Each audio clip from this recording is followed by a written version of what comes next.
अभी मुझे अभी काउंसलिंग होगी तो उससे मेरे को एमबीबीएस का कोई कॉलेज मिलेगा, क्योंकि मेरा जो नंबर है, रैंकिंग है, उससे मेरे को एमबीबीएस। किस प्रकार की खुशी हो रही है? अब बताइए, बच्चों के नाम से अगर पेरेंट्स जाने जाने लगे तो उससे बड़ा खुशी क्या होता है। तो मेरे साथ गाजीपुर की बेटी है। इन्होंने ऐसा किया है जो हर माँ बाप, हर छात्र छात्राएं जो है सपना देखते हैं, लेकिन बहुत कम लोगों का पूरा हो पाता है। नमस्कार, मैं हूं सौरभ और आप देखना स्टार्ट कर चुके हैं द आदि मीडिया। आइए, बेटी ने ऐसा कौन सा अचीवमेंट किया है, इनसे हम डायरेक्ट बात करते हैं। क्या नाम है आपका? मेरा नाम अनु ठाकुर है। पूरा परिचय बता दीजिए। मेरा नाम अनु ठाकुर है और मैं आबादान बहरान की निवासी हूँ। मेरे पिताजी का नाम श्री मनोज कुमार ठाकुर है और माता जी का नाम अंबालिका ठाकुर है।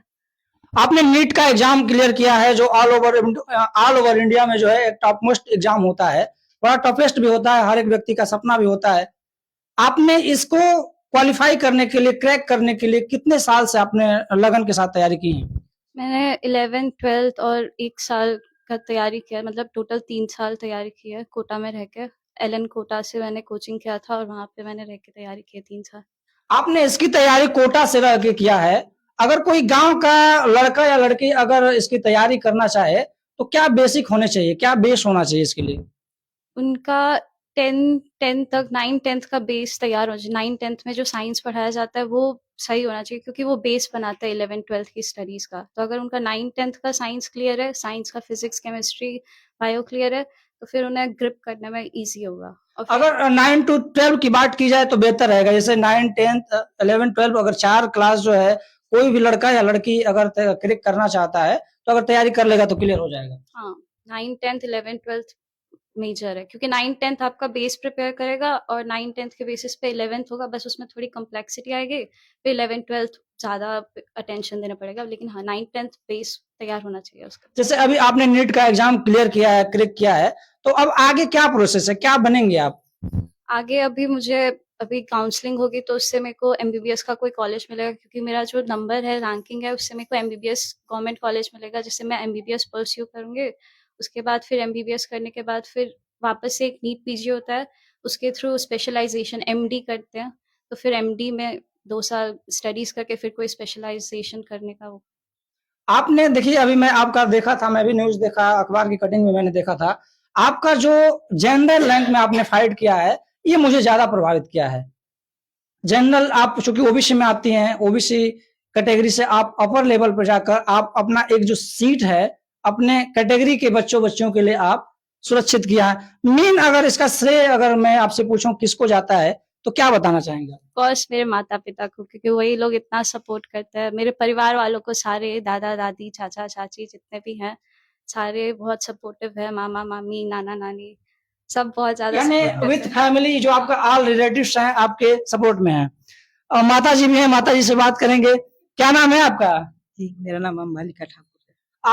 आपकी जो बेटी है पूरे क्षेत्र में, जिले और प्रदेश में इनका नाम है, किस प्रकार की खुशी हो रही है? अब बताइए, बच्चों के नाम से अगर पेरेंट्स जाने जाने लगे तो उससे बड़ा खुशी क्या होता है। बहुत आप सही बात बताए हैं कि बच्चों से आपकी पहचान बने। आप बच्चों की वजह से तो आए हैं आप। अक्सर लोग पिता के नाम से जाने जाते हैं, लेकिन ये खुशी का क्षण है कि आपकी बेटी की वजह से आप जानी जा रही हैं। आप माता हैं और गांव की बहुत सारी महिलाएं हैं, लड़कियां हैं। आप और बेटियों को क्या बताना चाहेंगे? भाई देखिए, कामयाबी के लिए मेहनत बहुत जरूरी है और मेहनत करने से पीछे नहीं हटना है। एक बार संघर्ष करना है, 2 बार करना है, मेहनत करते रहना है। बिना मेहनत के कुछ मिलने वाला नहीं है। मेहनत तो करना पड़ेगा, चाहे आप कुछ भी बनना चाहें। हाँ, मेहनत तो करना, बिना मेहनत का तो कुछ नहीं होने वाला। अच्छा, एक चीज और बताइए, जैसे इसको क्रैक करने के लिए मिनिमम कितना पढ़ाई करना पड़ेगा? घंटा? मिनिमम घंटा नहीं, मतलब क्वालिटी डिपेंड करता है वही। लेकिन हाँ, टाइमिंग 10 घंटा तो मिनिमम होना ही चाहिए। आप कितना घंटा तैयारी करते थे आप? मैं 11 12 13 घंटे, कभी एग्जाम जब पास आने लगा 3 4 महीना, तब तो 14 15 घंटे हो जाते थे। अच्छा, एक इनके साथ और बहुत सारे गांव के लोग हैं, रिश्तेदार भी हैं। पापा जी भी हैं, इनसे हम बात करेंगे। थोड़ा खड़ा हो जाइए। पापा भी हैं। क्या नाम है आपका? हाँ, मनोज कुमार ठाकुर। काफी आप इमोशनल दिख रहे हैं, क्या बात है? और बच्ची मान लीजिए कि नीट बढ़िया रैंक से निकाली है तो थोड़ा सा पूरा क्षेत्र में माहौल एकदम मतलब प्रचलित है कि नहीं है कि यहाँ की लड़की जो है निकाली हुई है। तो इनके मेहनत और लगन के बारे में आप क्या बताएंगे? जैसे आप पिता हैं, हमारे लिए बहुत सौभाग्यशाली है और मेरे बहुत गर्व की बात है। हम बहुत प्राउड फील कर रहे हैं, काहे कि ये डिस्ट्रिक्ट में हमारा गांव का नाम प्लस क्षेत्र में हमारा बिरादरी का नाम रोशन किया। देखिए अभी आप बिरादरी के नाम आप लिए हैं, तो आपकी बिरादरी को मैं बखूबी जानता हूँ। थोड़ा पकड़ाओ जी। आपकी जो बिरादरी में ये लड़की टॉप की है, मेरा यकीनन मानिए, आप विश्वास करिए, मैं आपको विश्वास दे रहा हूँ कि ये रोल मॉडल के रूप में जानी जाएंगे। जैसे नहीं होता है कि जैसे आप कोई आपका साथी है, आप निकाल लेते हैं तो आप मूड बनाते हैं, अरे वो तो मेरे साथ रहता है, मैं भी निकाल सकता हूँ। तो ये बड़ा मोटिवेशन का काम इन्होंने किया है। आप पिता के रूप में ये बताइए इनके बारे में, आपने जो संरक्षण किया है, इनको देखभाल की है, जो परवरिश किया है, किस प्रकार से आप किए हैं? बच्ची शुरू से होनहार रही है, काफी टॉपर रही। प्लस टू 10th में भी इसका क्लास नंबर 1 रैंक था केवी गाजीपुर से, और सनफ्लावर में अभी नंदगंज से पढ़ दिया था प्लस 2, उसमें भी इसका रैंक 2 आया था।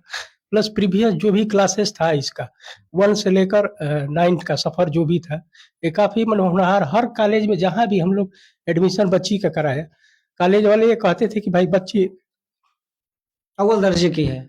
आप ये चीज और बताइए, जैसे गांव में ऐसे बहुत, अब तो कम हो गया है, लेकिन ऐसा है कि लोग बच्चों को ज्यादा पढ़ाते हैं, बच्चों को बहुत कम पढ़ाते हैं। तो आप पिता हैं और भारत में करोड़ों पिता हैं जिसके बच्चियां हैं, लेकिन कुछ माहौल के डर से नहीं पढ़ा पाते हैं, आर्थिक स्थिति की वजह से नहीं पढ़ाते हैं। तो उन बच्चों बाप को क्या सलाह देना चाहेंगे? हम तो यही कहेंगे भाई देखिए, बच्चा और बच्ची में कोई फर्क नहीं रखना चाहिए।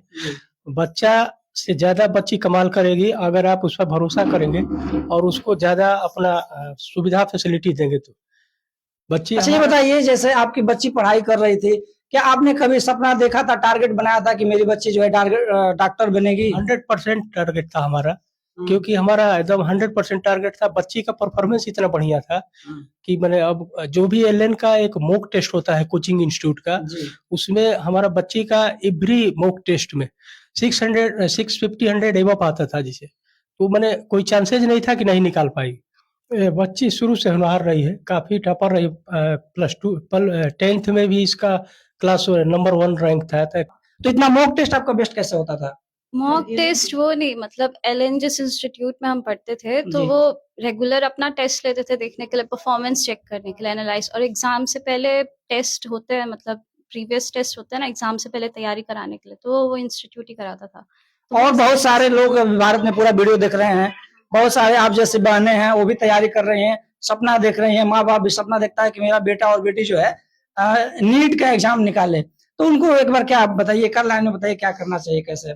बस अच्छे से पढ़ाई करना चाहिए, फिर मतलब सब समझ, अभी तो ज्यादा टफ हो गया है नीट, तो अभी ज्यादा आपको अपना हार्ड वर्क और सिंसियरिटी से काम लेना चाहिए, एकदम लूजली नहीं लेना चाहिए, और अपने बेस को पहले तैयार करना चाहिए, फिर सब बढ़ना चाहिए आगे आगे। उन बच्चियों को क्या कहेंगी, जैसे आपके पिता हैं, उन लोगों के भी पिता होते हैं, एक बड़ी भरोसा और उम्मीद के साथ बाहर भेजते हैं, लेकिन कहीं ना कहीं डिस्ट्रैक्ट हो जाती है मिसगाइडेंस की वजह से, तो उनको आप क्या कहना चाहेंगे? कि समय, मतलब ये होता है कि जिस समय उन्हें पता चल जाता है कि हाँ हम गलत है, उसी समय उन्हें रुक जाना चाहिए, बहलावे में नहीं आना चाहिए, क्योंकि कोई वो मतलब देरी नहीं होती है। अगर उस समय उन्हें पता चले कि हाँ गलत है, उस समय उन्होंने रुक के अपना पढ़ाई कर ली, तो उनका हो जाएगा सफलता। अभी आप देख रहे थे द आर्ट मीडिया। अगर ये आपको वीडियो अच्छा लगे तो लाइक, कमेंट और शेयर करें।